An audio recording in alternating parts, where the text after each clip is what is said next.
Hello everyone, this is Nilesh Gulayer once again. In the previous class, we talked about the expression bodied members, indexer, target type constructor, and very important concept, IEnumerator. We also discussed the yield return keyword to simplify enumerator implementation. And now, before we go on to the collection, another most important topic pending, that is nothing but the generic programming. So the first question is, what is generic programming? The generic programming is way of writing the program, way of writing the code logic so that the same code will work for any data type. The same code will work for integer, same code will work for string, or same code can also work with user defined value type or reference type like employee. And to implement this generic coding, there are two major methods. One is using object class and another is actual generics. Now let me tell you, right from the C# first version, only one method was available. That was nothing but the object class method. And in C# 2.0, the generics concept is implemented. Do you remember that while discussing the inheritance, we already said that all the classes and all the types in .NET are directly or indirectly inherited from the object class. So object class is kind of a super base class for all the classes, all the types. It also means that we can use a simple object pointer which can point to any particular object. And that is exactly what we will be implementing as a generic programming. Here, I have written one very basic, very simple logic. We have written a box class. This box class I'm using to wrap some object value, where we have written hardly a very basic method like set, get, and you may write also the display method. Now, inside that, you can store value of any type. You can see the example below. We are setting a string and then we can retrieve the string back. So which is very easy to implement. If you want, you may set one employee and you can retrieve the employee back. Of course, since the return type is object, you need to downcast it to the type that you are stored in. However, this code may have some problem. The logical problem that might arise is by mistake, you have stored a string into the box, but while retrieved, you are not able to track it. And by mistake, you try to convert it into the integer. Then it will give me runtime invalid cast exception. My application will crash at runtime. And this could be the serious problem. Let me show you the implementation of this. Let us go back to the Visual Studio and try to implement this code and see the actual challenge. In the solution, I have created one simple console application like generic programming object. And inside this, we are trying to implement that same box class. So let me write a class box. And inside that, we can have the object obj. You can write some constructor if you want, or for time being, let me keep it equal to null. Also, I can use the setter method and getter method. So let me write some set method.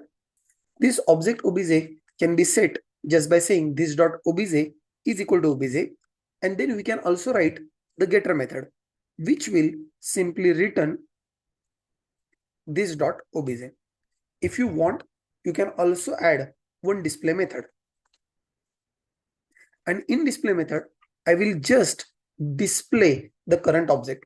So which is a very basic, simple level implementation. How do we use it in the main?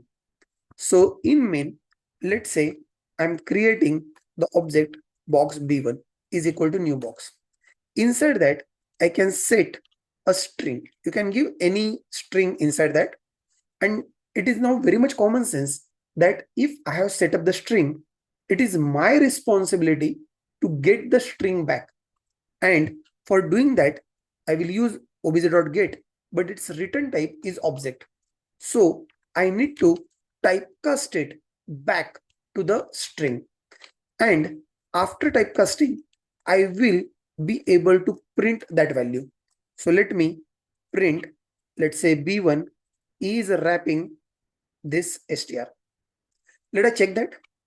If you want, you could have also called the display method, and even display method, I could have displayed it directly like this B1 dot display. Now there can be a possibility that instead of storing a string, I can try to store some integer. Let me create another box B2, and then I'm storing some integer. I'm retrieving the integer, displaying it, or I'm displaying it directly by using b2.display. But do you remember that this particular b2 that we are trying to store integer is a value type, and you are trying to keep the value type inside the object reference, which is a reference type. So internally, while setting, it will internally do the boxing, and while getting it back, it will do unboxing. I'm very sure you remember that whenever we go for unboxing, it will make my code inefficient. And lastly, that I was telling you, though you have stored B1 like string, while retrieving, if you are not aware exactly what is stored in B1, and by mistake, you try to retrieve it as an integer, what will happen? Now, since the string is stored, but you try to retrieve it as an integer, which could happen due to a simple mistake. And in this particular case, this will actually fail my application at runtime with the exception called as an invalid cast exception, that you are not able to convert the string into the integer. In this context, we can talk about that this particular generic programming method is not a type safe. Yes, this is a generic programming, but this is not type safe approach, because my types are only checked at runtime, and if the types are not matching, then it may fail at runtime. Well, now that you have understood the basic method of generic programming that was available in C# 1.0, but with the limitation of boxing unboxing performance and a type safety issue, C# 2.0 came up with the new feature called as a generics. And generic of C# is inspired from the templates concepts in C++. So if you already know the templates in C++, or if you are aware of generics in Java, then you can relate it well over here. Now, what I want is that I want to write exactly same program using generics in the C#. I'll create a new project, and inside that, we will try to implement the same logic once again. So let me create a console application. I'll call it as a generic program, and this is my example of a class. Let me mark this particular project as a startup project, and then let us begin the implementation of the box. And we can write the box class. Inside this, earlier we had declared the object obj. Now what I'm suggesting is, let us not use the object type. Rather, we will use some type holder, and you can give any name for the type holder over here. Or many times, conventionally, we use a shorthand name like T, where this T is actual type holder for the data type. And you need to tell it, the compiler, that this T is a type holder, and that can be done by writing triangular bracket into the box. Now we can write the constructor. We can also write the set method, get method once again. So let me write the set method, and inside this we can set obj is equal to obj. Have you noted that again, while taking the argument, we have used the same T, and then something similar we want to do it for the get. Again, mark the return type of the get is given as t. You can also write the display method, and inside display method, you can print the content, like the boxed object is something like obj. That is also fine. If you wish, you can also write a constructor and you can initialize it to some default value. Purposefully in last demo, I mark it as null, but over here, you have the better option. Instead of marking it as null over there, you can use a default keyword. And this default keyword provide me the default value of the t. If this t is a reference type, the default value for any reference type is null.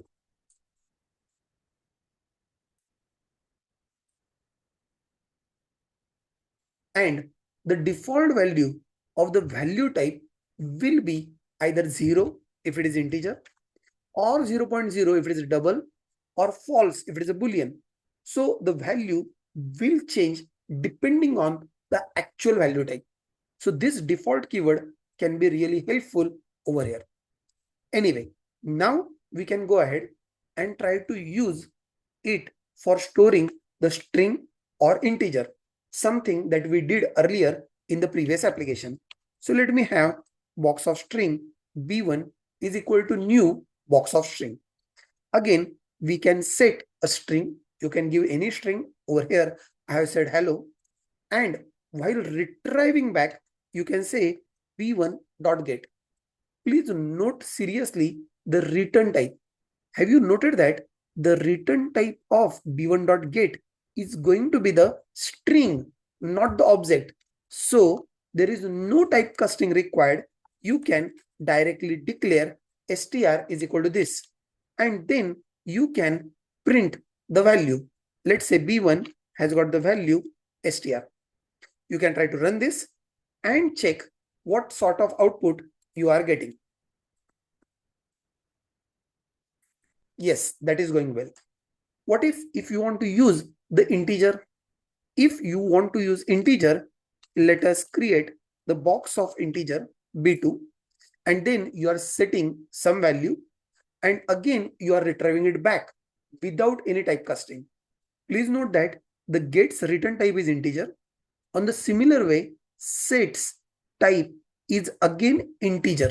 So you have to pass the integer value only, and then you can retrieve it, you can print it, and again that is going very well. Now over here, even by mistake, you cannot set the value of the different type, or you cannot retrieve the value of the different type. What I want to tell you is, in this particular case, if I try to set the string over here by mistake, it is a compiler error. The compiler says that you are trying to pass a string where the integer is expected, and there is no automatic conversion happening over here. So whatever sort of errors that might get raised by some mistakes, now those are automatically resolved over here. Something similar, you can just check it even like a b1.get, and someone try to take it into some integer. So this will just give me a compile time error saying that, oh, this return type is string and you cannot convert it into the integer. So this is going to be the compiler error. So over here, the types are checked at the compile time. And since the types are checked at the compile time, this particular code is more robust. My code will not be failing at runtime. This is the big advantage. Let me show you the more practical use case of this in a simple collection example that we will elaborate more into the upcoming classes. But I'll quickly create one project, and where I will give you a very short demo why this particular knowledge is really useful. Let's say generic programming, and I'm mentioning the collection. Now, before C# 2.0, means from C# 1.0, we can create the list of any type. And that list I can create by using ArrayList. I can give ArrayList list1 is equal to new, and I can mention ArrayList. Please note that this is the ArrayList of objects, and this ArrayList is basically the part of system.collections namespace. So this is a non-generic class which can hold the reference of any object. So if you want to store integer into that, I can store list1 dot add integer. I can store another integer, and likewise you can keep adding number of integers one after another. But if you are working in a team and some of your colleague by mistake add the 30 like this, which is of invalid type. So in this particular case, since the adds argument is of object type, it will not giving any kind of compiler error. This is absolutely accepted by the compiler. No compile time error. Now, while retrieving, you are still thinking that what data is present. You have created a list of integer. So while retrieving back, you can likely think of getting the data as the object in list1, and you might think of typecasting it to the integer because you are considering that you want a list of integer and you have kept all integers in that. Let us set this project as a startup project and try to run this. When you try to run this, you will realize that my program will fail at 30 because it is trying to convert from string to integer, which is not possible. So my program failed at runtime.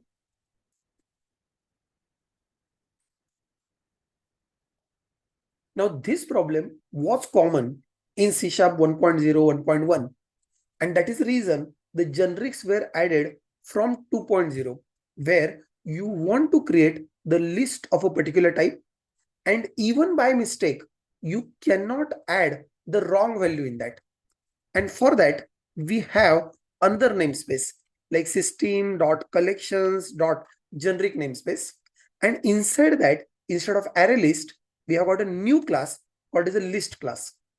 Now, list class, we can have integer, and I can mention list2 is equal to new list.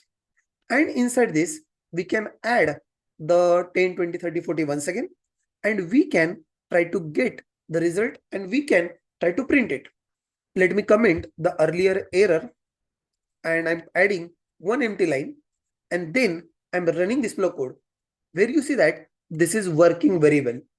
Now, since it is a list of integer, if some of your colleague by mistake try to add a string over here, what will happen? This will cause like compile time error, that you cannot convert from the string to integer implicitly.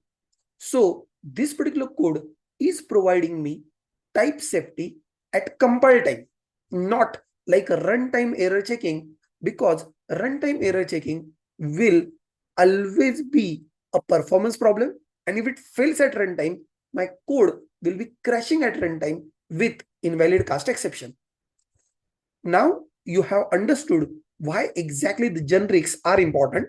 Now in the modern .NET, it is highly recommended that we should always use the generic classes over non-generic classes. So in the next lecture, when we will talk about collections, we will keep our majority of focus on the generic collections. We will probably show you one or two demo onto the non-generic collection as well. Now, let me take you back to the basic concepts. The next question that should come to your mind is how exactly the generics work behind the scene. Let me tell you that .NET implement generic at 3 levels.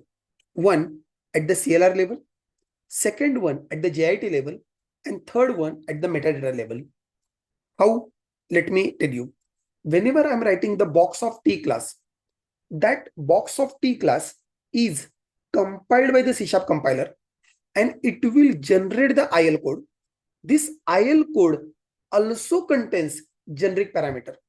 So IL code is very much aware of our T, of our type placeholder.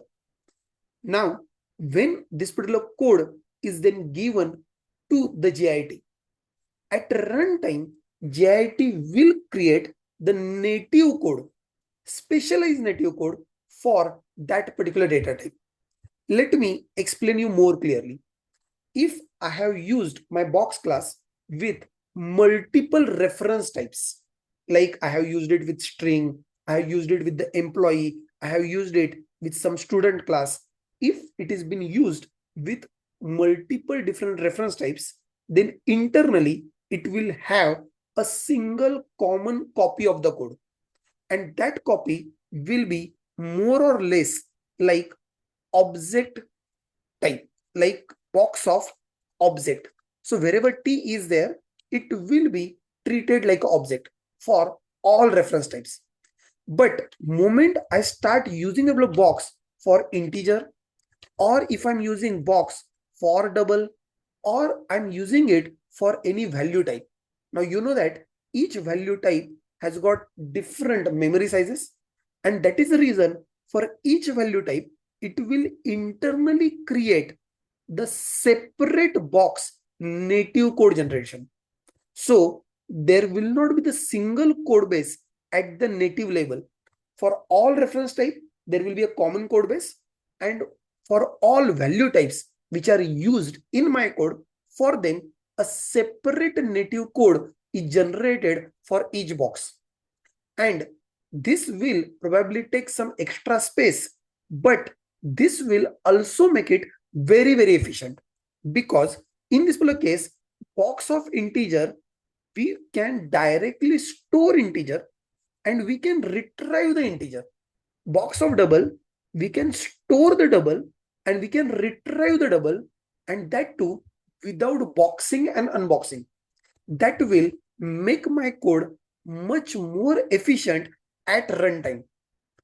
Not only that, this generic type information, whether it is box of integer, whether it is box of double, whether it is box of string, that information is also maintained in the metadata. Do you remember that in our .NET assembly, we had a type metadata.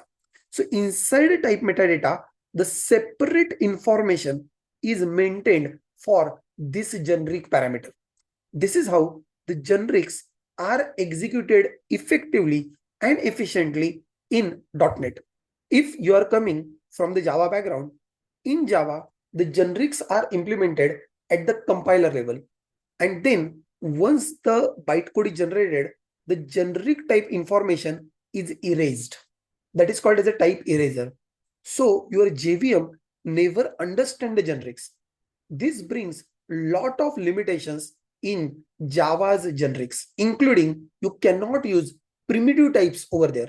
And that is the reason Java generics is a really bad choice if you are trying to deal with the primitive type, because there will a lot of boxing and unboxing will happen and code execution will be too inefficient.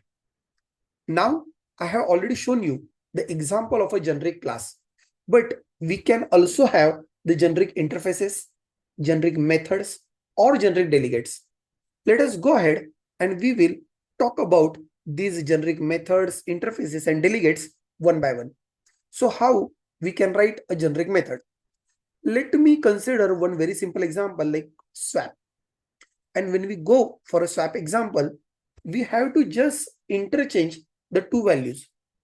Don't you think that that logic will exactly same whether it is integer, whether it is employee, whether it is string? But still, we are end up in writing the same logic for different type. If you are using generic, this problem will be solved permanently.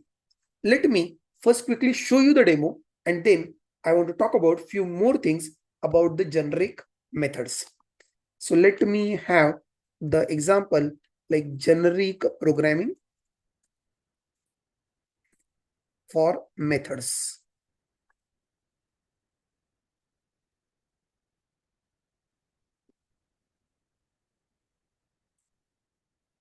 So let me write the swap method like public static void swap.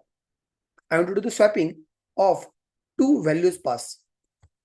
I guess you remember that for that we have to use the ref keyword. So let me use ref integer a, ref integer b.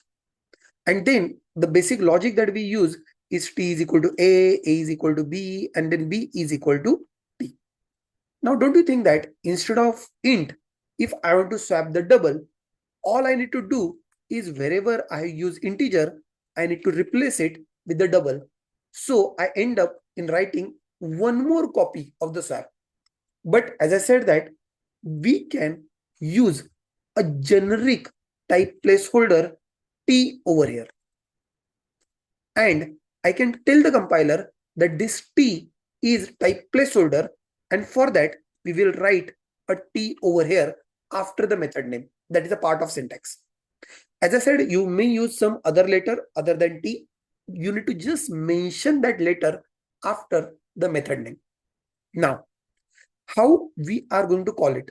Let me try to call it with the different arguments. Let us try to deal with one string. Let's say I have the first string, let's say hello, and maybe I can have the second string, let's say world. Now, let me call the swap. What I'll do is that I'll try to print the S1 and S2 before and after. And that we can do it by using like S1 is equal to S1, S2. This was the before swap. And after swap, we want to write the same logic once again. Let me put it like this. We can mark this project as a startup project and we can run it.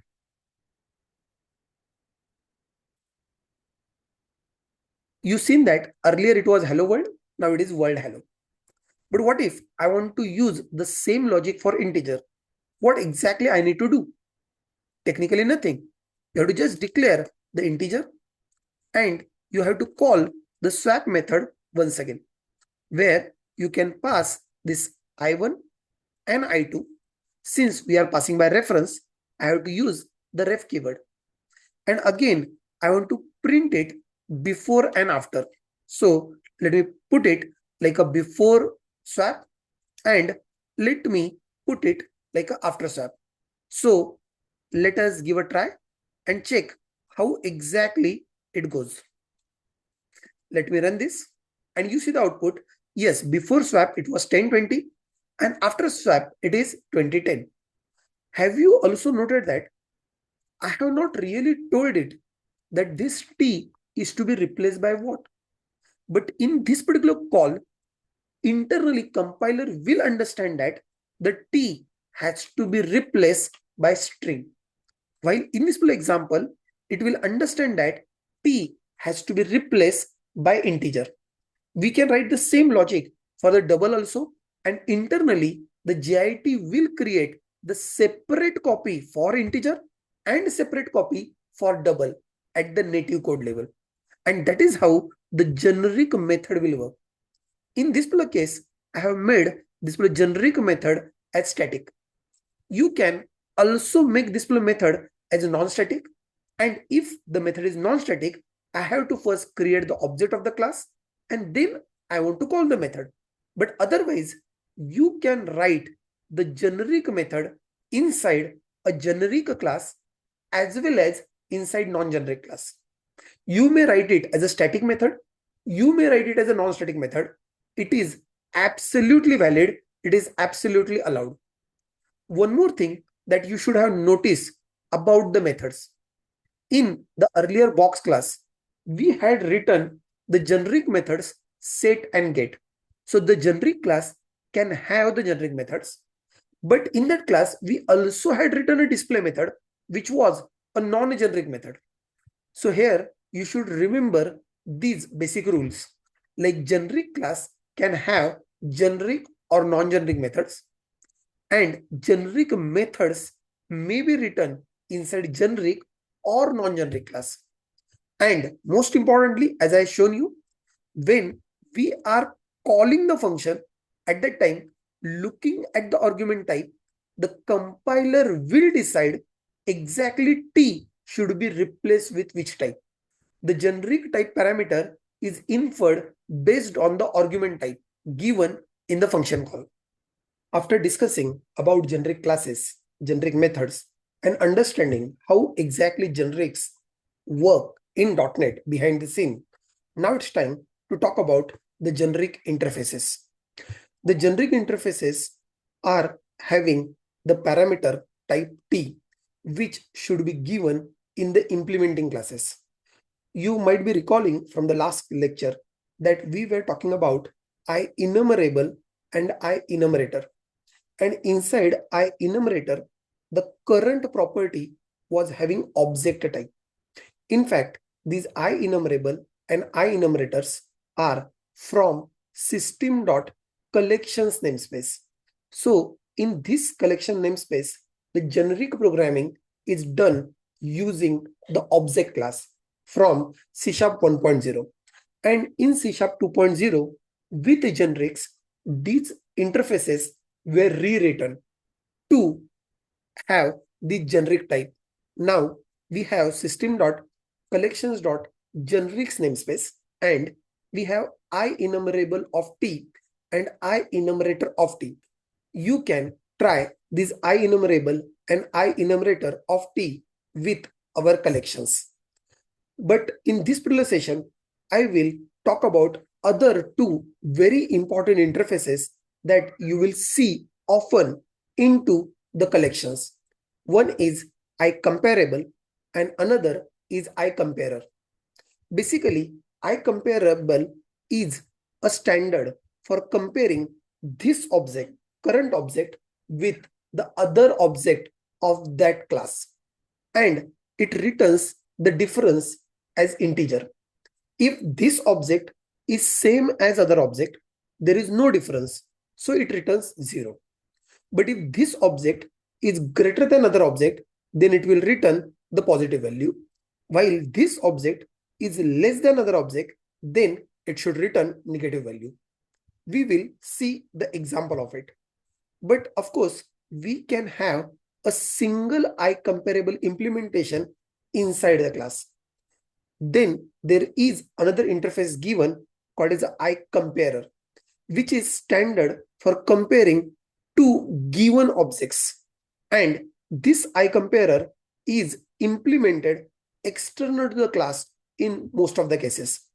Let us go to the Visual Studio and take a look at both of them. So I will create a new project over here.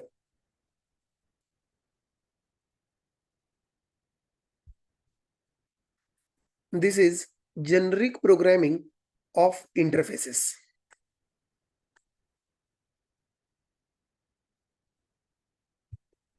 We can mark it as startup project. And then let me create one class employee. Let us have certain data members like ID. We can have some name and we can use some salary. A typical employee class, you know that by default inherited from the object class. If you want, you can also write one equals method. How I can override this equals method? Ideally, you can say that two employees are equal if their ID is same. So the equality can simply compared on the basis of ID. So let us have a quick basic implementation. If obj is null, then I will return false. And if obj is of employee type, then I will do the actual comparison. Let me typecast it to the other employee object. And the comparison will be this ID with the other ID. If it is true, I will return true. Otherwise, I will return false. But if the object is of not employee type, then I should be returning false. So this is a simple equals method which is comparing two employees. the current employee with the other employee using the ID. Now, I just want to create some array of employees and then I want to sort it. So how I can create the array? Maybe my array can be as simple as the array of 5 elements and I have different IDs, different names and salaries. Purposefully, I have kept it in the odd order. Now, what if I want to sort these employees? To sort these employees in array class, there is a method called as a sort method. And inside sort method, I can pass this array. I can try to print this array before sorting as well as after sorting. Let me try to print it.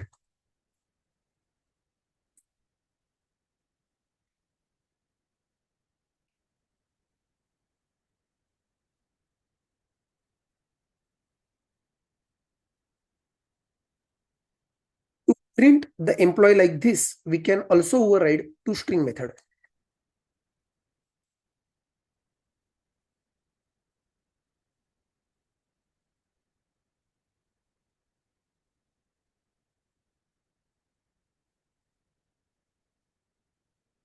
Now I will print it again after sorting. Now we can build it and we can try to run it. Here you will see that when I'm trying to run this full application, it is printing well before the sort, but during sorting, it is giving me some exception like invalid operation exception. And what is exact problem? The problem is it is failed to compare two elements in the array. Now we have asked sort method to sort the employee, but sort method is not very clear on which basis I should be doing this comparison. Should I compare on the basis of ID or on the basis of name or on the basis of salary?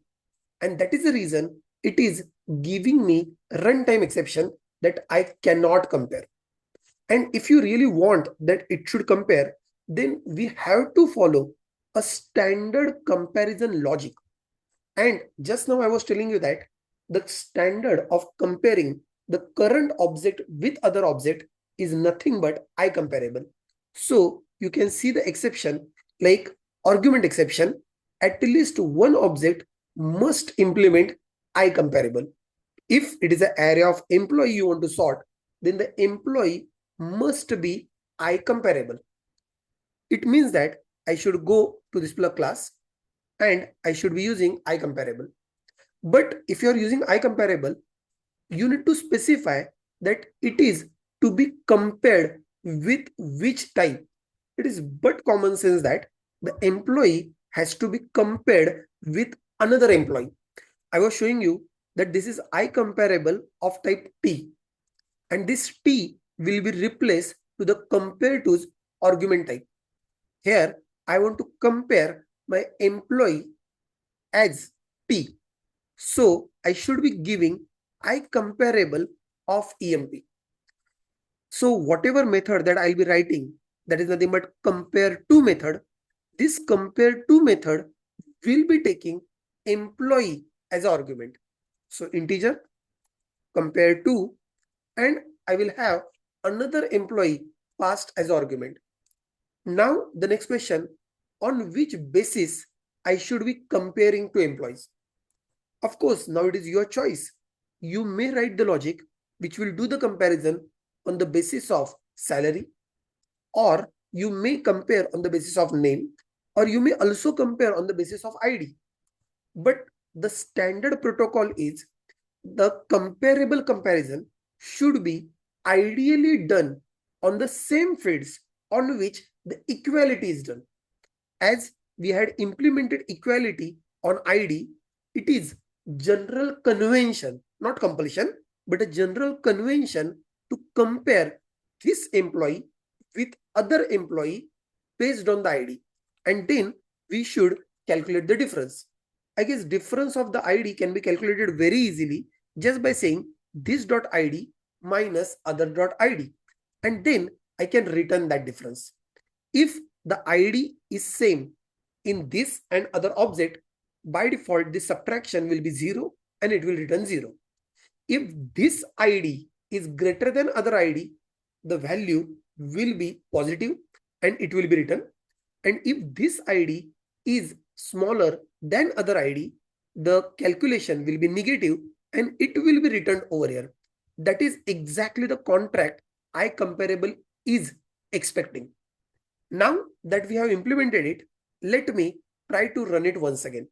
And when I run it once again, now you should see that before sorting, it can be in any order, but after sorting, it is in the sorted order of the ID 1, 2, 3, 4, 5. That is wonderful. Now, what if this particular employee class is written by me and I provided the comparison logic based on ID? If some of my colleague is looking for the comparison logic on the basis of name, because he might want to print some list of employees sorted by the name. Now, what can be done? Should I really modify this particular compare to method again? This is not really advisable, because the same employee in different reports, you might need the sorting by ID, by name, by salary, in ascending order or in descending order. So you cannot write so many different combinations of IComparable into the employee class. That is the reason general convention says that you should have only one implementation of comparable if you want, and ideally it should match with the equals method contract. But if some of your colleague needs comparison on the other options or in the other data members, then they should write the comparison logic external to this class. And how that logic can be written external to the class? Then for that, we have the next interface, IComparer. So IComparer is the standard of comparing given two objects. It is not comparing this object with other object. Whatever object 1 and object 2, they will be compared in the compare method. Let me show you with example. Here we want to compare two employees. So you can write a class which is saying that employee name comparer, and that class I will inherit it from IComparer. And inside this, I need to write the method compare.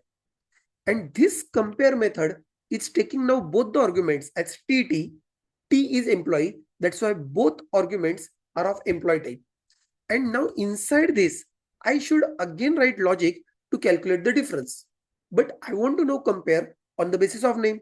So I will simply use x.name compared to y.name. And then whatever is the difference that I will return. Please note that over here name is a string. Inside string class, there is a built-in compare to method which returns the difference. So I'm just using it once again over here. And then this comparer can be used as an argument to the sort method. How we can use that? Let me show you over here. Now, instead of array.sort over here, let me call array.sort once again, where ARR is my first argument, and second argument I want to use as an employee name comparer. You can check that over here this sort is taking two arguments. The first argument is an employee array and second argument is IComparer. Great. Let us give a try on this. Let me run this, and then you should check that now all these employees are sorted in the ascending order of their name. Here I shown you both the examples. One was using IComparable, ID sorting in ascending order, and second one was using IComparer where it is sorted on the basis of name. But now the next question, what if I want to sort on the basis of salary, and that too in descending order? How I can handle it effectively? Let us give a try. What I'll do is that I will write one more class, and this particular class I will say that it is employee salary comparer, and purposefully in this case I want the descending salary comparer, and inside this I will again write my compare method. But this time, instead of saying x compared with y, we can have Y compared with X. So I can simply say Y dot salary dot compared to X dot salary.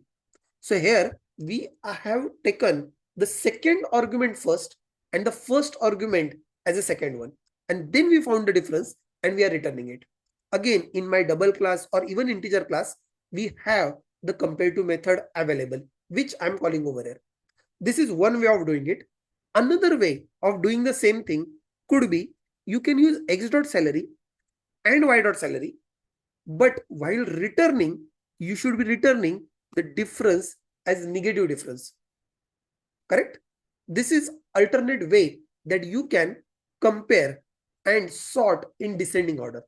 Let me give a try if this is working well. Now in this particular case, let me again have array.sort and I will pass the object of EMP salary comparer descending. Let me run this and then you should cross check that all the employees are sorted in the descending order from 4000 to 1500. So this explains you IComparable and IComparer. As we will go with the collections, we will be using this IComparable or IComparer multiple times, especially in case of sorting or finding maximum, finding minimum, and so on. Now, I have given you the idea about the generic interfaces. Now it's time to talk about the next point where we have something called as a generic delegates. Now we can also have the generic delegate where the T could be one of the argument of that delegate function, or it could be a written value. You can always go ahead and you can write your own generic delegate like this. Delegate void consumer is, let's say, one user defined delegate and it is taking argument of type T and returning void. Here we have not mentioned the exact type and that's why it is T. And this T is nothing but the placeholder for the type, generic type, which is written like this, similar to the syntax of generic methods. Now, this delegate object will keep address of which function? It will keep the address of any function which is taking argument of some type and returning void. Do you know any such function? Yes, one very easy function that you can recall is console.writeLine. So we can simply say consumer of string is equal to console.writeLine. Now this print object is actually keeping address of console.writeLine, and then at runtime the print I will pass the string as an argument, and then eventually it will internally make a call to the console.writeLine. Will this work? Let us give a try. Let me again create a new project.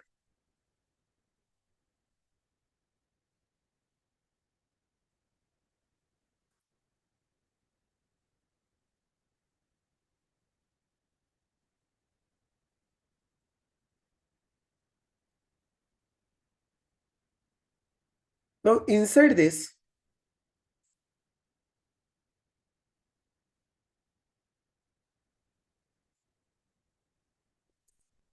let us try to declare that user defined delegate first. So delegate void consumer T and T OBJ. That's it. And then I will create the object consumer of, let's say, string type print is equal to console.writeLine. And then print we can pass like hello world. Let us try to make it as a startup project and execute it. This is working absolutely right. Something similar way, you can also have another delegate which might be sending email or any other thing that you can implement it. But when it comes to the generic delegate, many times we need not to go with our own delegates because .NET 3 have already given multiple predefined delegates, and those delegates are most commonly used. They are general purpose delegate which are used plenty of places in our collection and LINQ. And these delegates are action, predicate, and function. Please note that each of them may have like multiple arguments. Let us take the basic example of each one. We'll take one example of action, predicate, and function, and we will also try to have the more practical use case of that. Let me show you over here. Let us take a look at the action first. If you take a look at the action delegate, you can see the type. This action delegate typically having return type void. So all action delegate, it may have one argument or multiple arguments, but return type is always void. So let us consider we have like a single argument, and then we can declare that print2 function.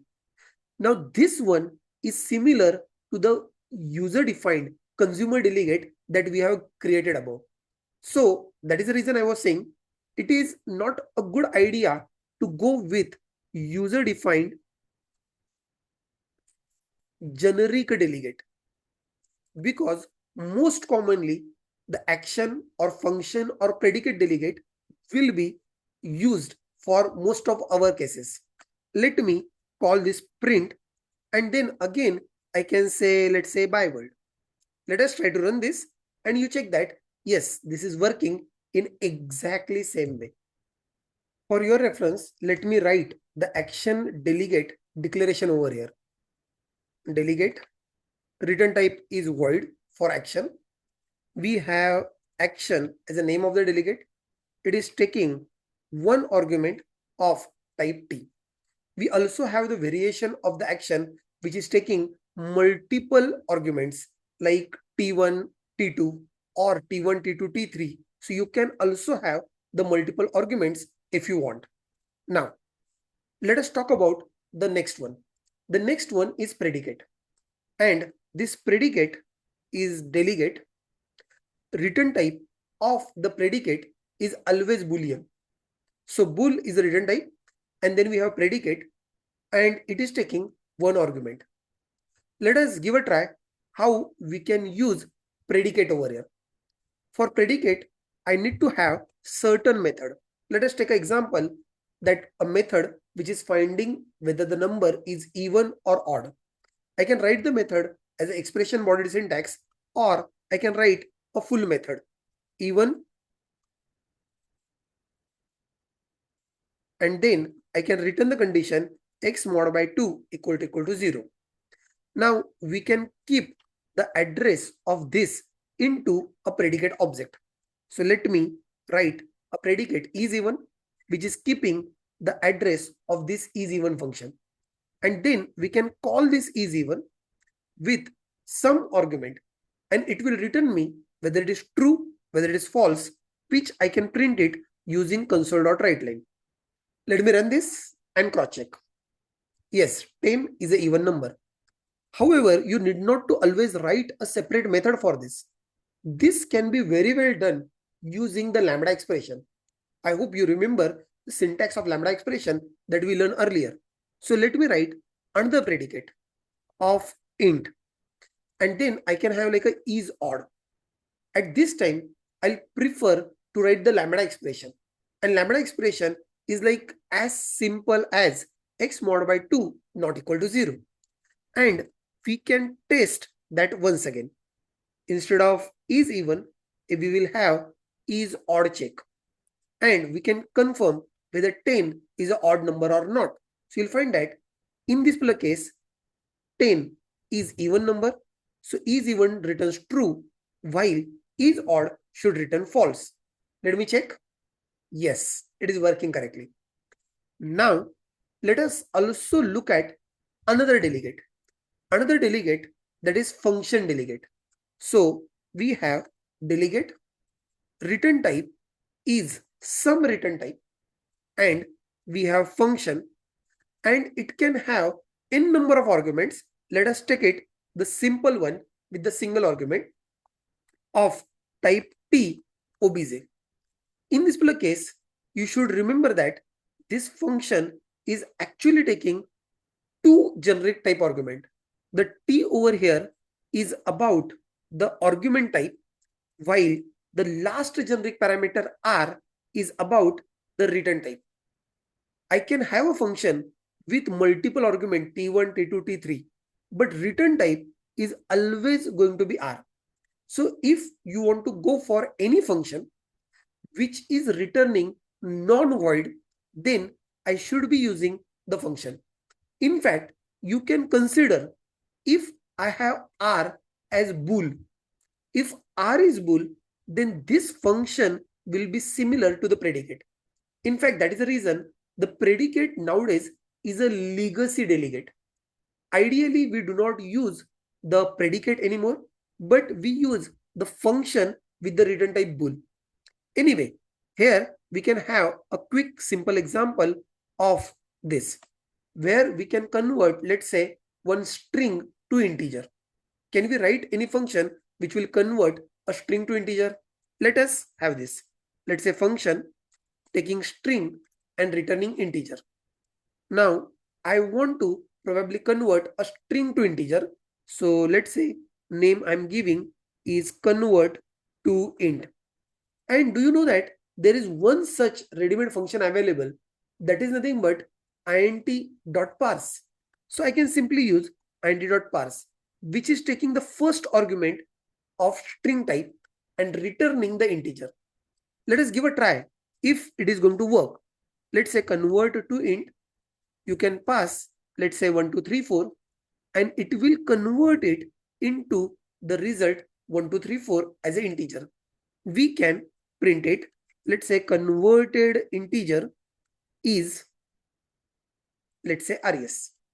Let me run this and you check that yes, it is converted to 1234. But as I said that we can have multiple arguments with the function. So let me try one more example with the function. Let us consider that I have a simple method, let's say static integer and addition of two numbers, which is simply returning a plus b. Now, how I can have the function delegate which will return integer and take to integer? That can be done in a similar way. Let's say we can have first integer, second integer. These are the argument types. And the last integer will be my return type, which is doing simply add. And then we can have directly add. It is a static method. So object name dot is not required. And then we can call that particular method via delegate, run this, and we can check the output. On the similar line, we can also go for a lambda expression. Let me try a lambda expression for exactly same thing. Let's say integer, integer, integer, and then I want to declare a subtract function, which is a lambda, which is taking two arguments, let's say x and y, maybe of integer type, and returning x minus y, another integer. Here, automatically x and y types are referred as first two, that is integer, and return value is going to be the integer. Let us give a try whether this subtraction is giving me same result. So I can call the subtract and we can pass, let's say 22 and 7. Let me try to print the subtract result. Let us run it and cross check that yes, 22 minus 7 is equal to 15. You can try to debug this flow code and see the flow as we have tried it into the delegates class. This explains you the generic delegates, and these two delegates, action and function, will be very commonly used later with the lambda expressions and the LINQ, which we will learn after collections. Now we talked about the generic classes, generic methods, generic interfaces, and generic delegates. But there is one more special concept called as constraints. Constraints tells you that what type can be used as the generic type argument.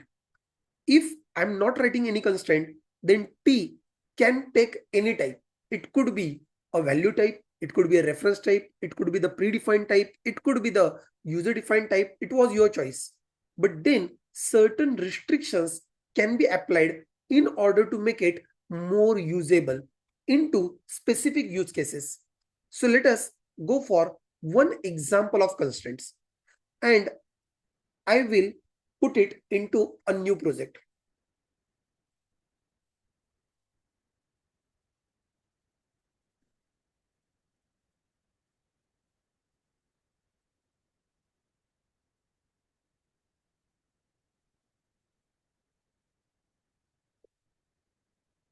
Now suppose that I want to write a function which will find out maximum of two values passed to that. So let's say that I have a function public static. I want to return the maximum. So some return value, some return type to be given over here, and then like get maximum. In this particular case, I can have the t argument, and inside this I'm passing two things, tx and ty.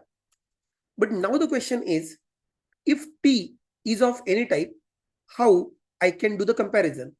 The general logic that you can think of is, if x is greater than y, you would like to return x. Otherwise, you can return y. However, this is one of the limitation with the generic. The big limitation with the generic is that you cannot use these relational or arithmetic operators with the generic types. Well, so how this can be implemented? What could be a standard way of doing this comparison? What we can think of is, let us consider that this t is any type which is inherited from IComparable, because you know that if any class is inherited from IComparable, then it will definitely have the compare to method. So you can quickly find out the difference simply saying that if x dot compare to y is greater than 0, means that x is greater than y. In that case, I will return x. Otherwise, I can return y. This is simple and straightforward implementation. But what is a guarantee that x is object of a class which is inherited from IComparable? How do you give that guarantee? This is where the constraints can be useful. So you can mention a where clause, where you can say that where your t is inherited from IComparable. So you can see that this particular constraint, we always write it at the end of the method if you are going with the generic methods. Whether this will work? Yes, now it will work with any class that is inherited from IComparable, like string class or built-in integer double kind of classes. Let us give a try.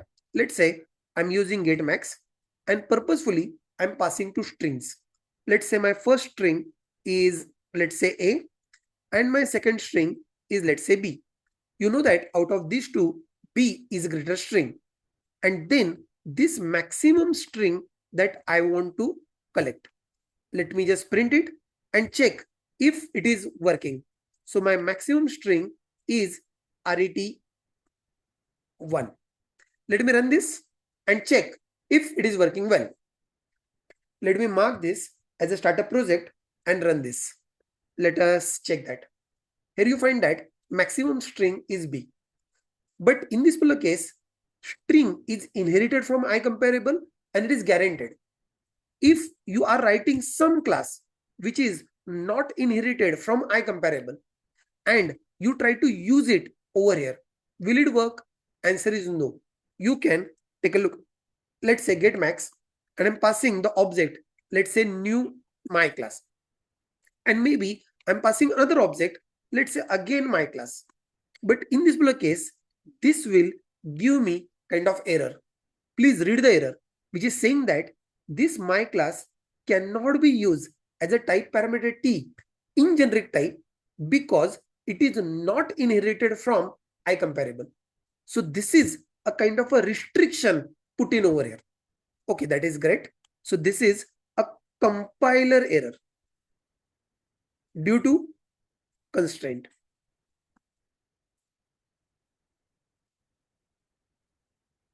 Let us have one more example. Let's say I want to write a method which is creating the object of the class. Now, if I wanted to create the object of a class and return, how exactly it can be implemented? If you want to return the object of any type, you can put it, let's say T. Let's say my method name is create. And then I want to say that it must be object of any class. Object of any class, you can mention, let's say where T is class. And then you can think of creating an object and returning it. However, if you try to implement this, it will be giving you error. Yes, this is one of the constraints that you can tell it that T can be any class, means it can be any reference type. However, if you want to say new T, then there is one more constraint that must be added, which is indicating that this particular class must have a parameter-less constructor. This is telling me that the object of class can be created with parameterless constructor, and that sort of constraint has to be given. In this example, you can check that I have given two constraints. The first constraint is talking about that T should be a class. And second constraint is telling me that it must have the parameterless constructor so that its object can be created using new. Of course, that constructor has to be the public one. Let us try to create the object of ArrayList using this create method. Now for that, maybe I can use the namespace system.collections. And then we can use the ArrayList like create. I have to now explicitly specify that create object of ArrayList. Here, T cannot be inferred because no arguments are provided there. And then it will return me the object of ArrayList. And in this particular object, you can continue to use like list.add, and you can add multiple objects as we tried it earlier. And then we can try to print this particular list to check if it is working well. Here you find that the ArrayList object is created successfully. So we seen the example of constraint. There are few more constraints that you can mention. T must be a value type using struct keyword. And you can mention that T must be inherited from some base class or some base interface. We already seen example of IComparable. At the end, I want to talk about the generic constraints.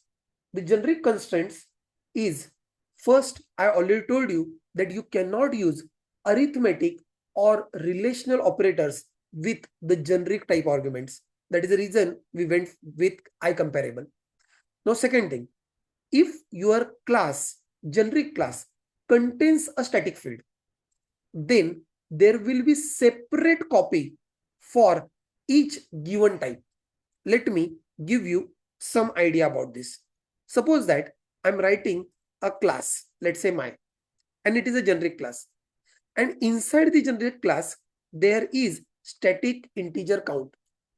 Now, in this particular case, when I will declare, let's say my of int as, let's say, one object, and I have like another object, let's say my of emp like obj2 as another object.